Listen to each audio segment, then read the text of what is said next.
in this day and age, a lot of us have Facebook. And also, a lot of us have a bunch of pet peeves when it comes to the things that we see on Facebook. So, you have entered the right video if you want to hear some of those pet peeves, because you might be able to relate with some of them. Let's dive into that right now.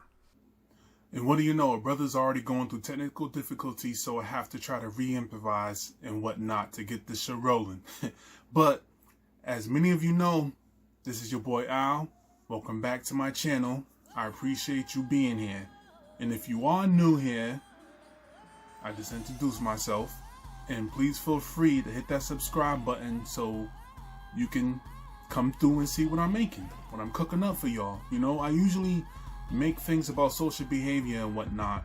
And Facebook pet peeves fall into that realm because, you know, being a social media website and everything, it is a place where we see a lot of social behaviors, basically.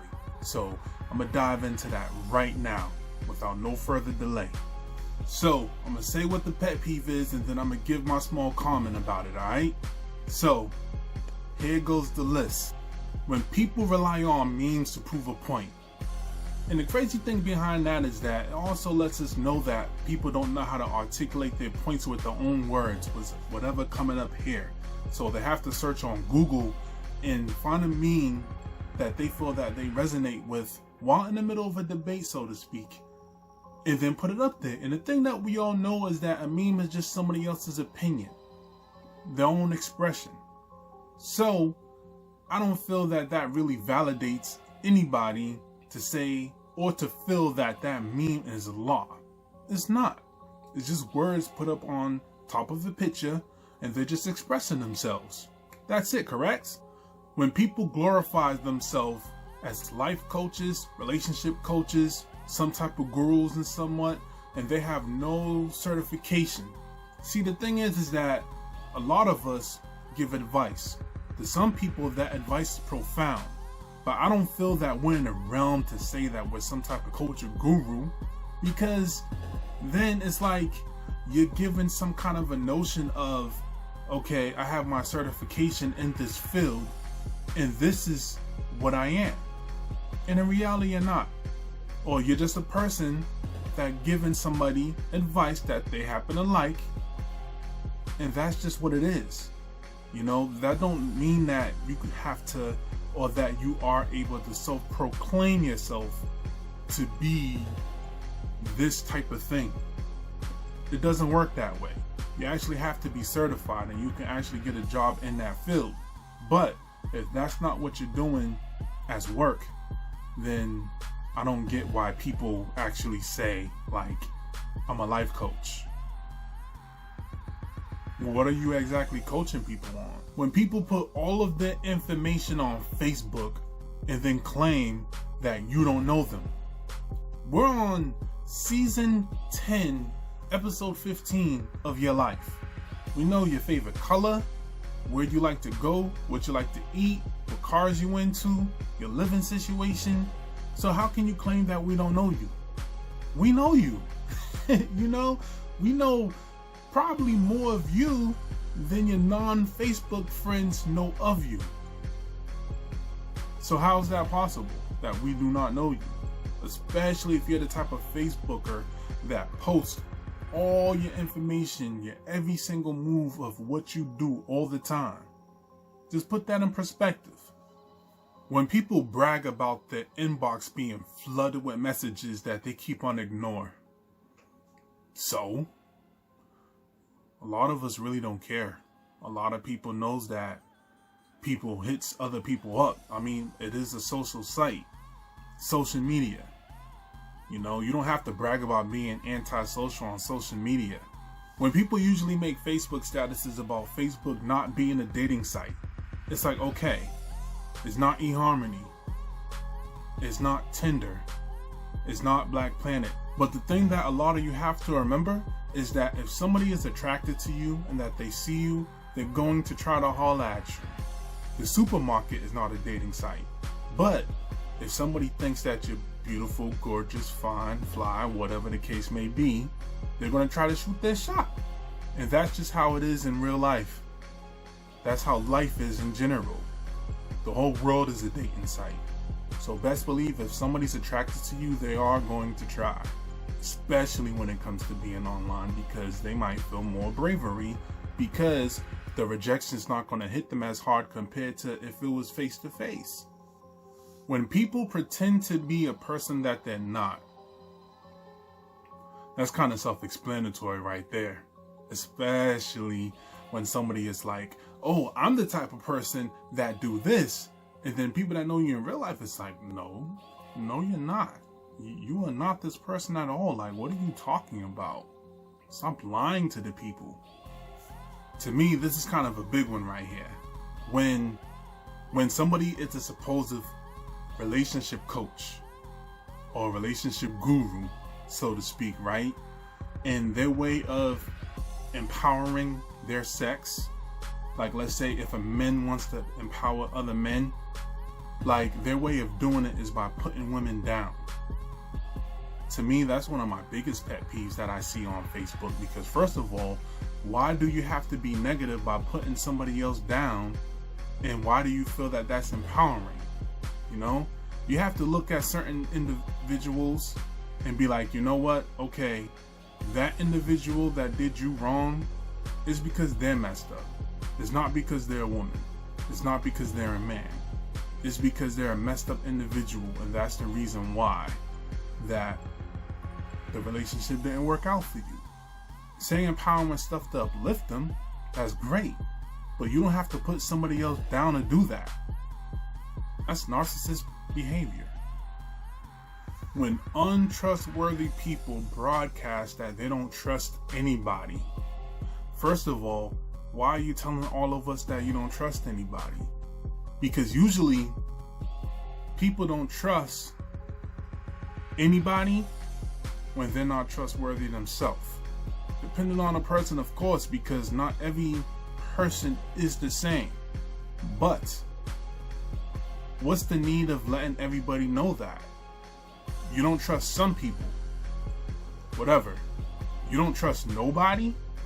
So you're letting me know, him know, them know, them know, them know. Letting everybody know that you don't trust them. What value is that information? What good is that going to do for us?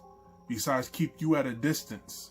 So a week later you can post up a status, nobody do anything for me. Nobody helps me out. My friends they're whack. It's your fault. You provoked it. I'm sorry, ladies. I don't want y'all to get offended with this one, but when somebody constantly put up nothing but filtered photos, I should say, and then they get on everybody else for posting up fake-ish, that's a contradiction, ain't it? It's like, that in its own is just like, whatever. When highly opinionated people cannot be teachable, Jesus. You have some people that will constantly go on so many comments and go on so many pages, and it's like if they purposely start to debate and argue with people, but they feel that they cannot be wrong and that they are right, and they're far from being teachable. You know, they can't put things in perspective. They can't even have the notion in their head that they could be wrong when it comes to something. Even if you do present to them evidence that they're wrong, they're like, no, or you had to go on Google to get this, or you're not smarter than me, I'm intellectually superior than you are. Get out of here with that. It's Facebook. What are you trying to accomplish? When people spoil TV shows or movies, let everybody else get a chance to watch it. Fine, you watched it first. Whoop-de-doo. But you don't have to go on and spoil Game of Thrones or spoil what happened in Power. I mean, the show only went off an hour ago. Can people get a chance to get home from wherever they was at to be able to watch the show and enjoy it without being spoiled? And then the funny thing is, the same people that will sit there and spoil the show, if they happen to miss it, then they'll be the ones that'll be pissed off if somebody else spoiled it, and then they'll have the nerve to threaten to delete and block. That's another thing I don't like, when people make little announcements and threats on deleting and blocking people. So what? Just do it if you're really going to do it. Jeez. When people are highly insensitive to situations that can hit home, that's kind of self-explanatory if you think about it. But if I know a friend or somebody that is going through something and somebody else is being insensitive about it, not caring, saying jokes about it, that's like a pet peeve to me. Here's another big one to me personally. I even made a video about it and I'll put it up on a link somewhere. When people are dictating how other people's relationships should be like, mind your business. Okay? Simple. Just mind your business. Because at the end of the day, however that person wants their relationship to go, whatever their boundaries are, whatever insecurities that they have, is theirs. And the person that has to deal with it is the person that they're with, not you. So it is not up to you to say that X, Y, and Z doesn't deserve to be in a relationship because they have A, B, and C issues, or they're jealous, or they're whatever. So what? You are too in certain things, but you just keep yours on a hush. Just mind your business and let them live. When it comes to that, at least. People who pretend that other people are a certain way that they're really not. And I'll give you a small example too, so you can know exactly what I'm talking about, right? Let's say a woman, right, for the sake of people on her friends list, she'll give big ups to her boyfriend or whatever on how great or magnificent the person is, but in reality, he's out doing his thing and he doesn't represent her the same way. But just because, I don't know, I can't even say whatever reasons that it is, and like the last example, I'm not going to dictate her life or her relationship, but why glorify somebody to be something that they're not when they're doing nothing but hurting you? And last but certainly not least on this list, people who post nothing but subliminal messages about other people who's posting subliminal messages. You see the contradiction in that? Some people are oxymorons when it comes to social media, but to me, it's funny. I can't really say it's a pet peeve, but I think sometimes it is a pet peeve. Because you can see a person shoot their subliminal shots with the subliminal fingers. And then when somebody else decides to bust shots back at them with the subliminal messages, then they'll have the nerve to say, oh my God, I'm getting sick and tired of people posting up subliminal messages and they won't dare say it in my face. Shut the people. But this is the long list of pet peeves. Some of you have them, some of you don't. Some of you even have your own. And if you do have your own, feel free to drop them down in the comment section below. Let's get people, together on this. But this is your boy Al. Thank you once again for tuning in. I'm about to bring this to a close. Like, subscribe, hit that notification bell if you like to be alerted whenever I drop something new. And y'all take it easy. Have a good night. I salute everybody out there.